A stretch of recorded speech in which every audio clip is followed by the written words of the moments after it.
Akifungua mafunzo ya matumizi ya mfumo mpya wa huduma za kifedha ulioanzishwa kwa lengo la kukimbizana na mahitaji ya dunia ya biashara, mkuu wa wilaya ya Njombe Juma Sweda amesema ujio wa huduma hiyo licha ya kuja kufanya mageuzi ya kibiashara, lakini pia unakuja kusaidia serikali kudhibiti matukio ya kihalifu ya uvamizi, uporaji na mauaji ya wafanyabiashara na watu wanaotembea na fedha nyingi kwenda sokoni kununua bidhaa za nyumbani na madukani.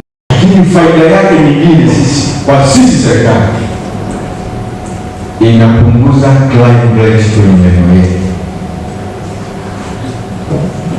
Wizi, uporaji, lakini unaweza kuhudumia 24 hours kwa wiki, wala haisemi ninachoka, wala haisemi ninaenda kunywa maji, wala haisemi ninaenda kula chakula wakati wa lunch.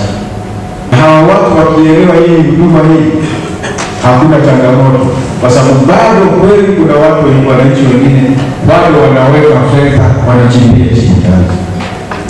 Baadhi ya wadau wa fedha hususan na wafanyabiashara ambao wamepatiwa mafunzo hayo akiwemo Bi Ana Mwalongo, mwekezaji wa sekta ya elimu, na Hildebrand Mgani ambaye ni mfanyabiashara, wanasema huduma hiyo inakuja wakati mwafaka na itainua sekta ya biashara Njombe. Kabla hapo ilikuwa ni changamoto kubwa. Kwa mfano, unasafiri nje ya nchi, inabidi kwa sehemu kubwa uchukue pesa mkononi, kwa sababu pia matumizi ya kadi hayakuwa mengi. Lakini pia ukiwa umesafiri, kuna miamala ambayo inabidi uifanye kwa huku nyumbani.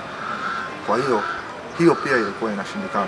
Internet banking zamani kwa kweli tulikuwa tunatembea na pesa nyingi kwenda benki kwa ajili ya kudeposit, lakini sasa hivi pesa ziko kwenye mfumo kwamba mtu anakulipa kupitia internet banking. Awali Domina Laurent Mwita, meneja biashara CRDB Nyanda za Juu Kusini, na Amini Mwakang'ata, meneja wa CRDB tawi la Njombe, wanaweka wazi sababu ya kuja na programu hiyo na kisha kuwataka wafanyabiashara kuanza matumizi yake ili kuwa salama na fedha zao. Uboreshwaji uliofanyika katika huduma yetu hii ya internet banking, yani huduma kimtandao. Wateja wetu hawa tumeona hapo nyuma, tukirudi kwa muda wa miaka 5, miaka 10 iliyopita, wateja hawa walikuwa wanabeba marundo ya benki, marundo ya fedha mikononi mwao, lakini pia walikuwa wanatumia muda mrefu sana kupata huduma katika benki yetu. Huna haja ya kwenda benki kwa ajili ya kulipa mishahara. Huduma zote za kibenki zinapatikana pale.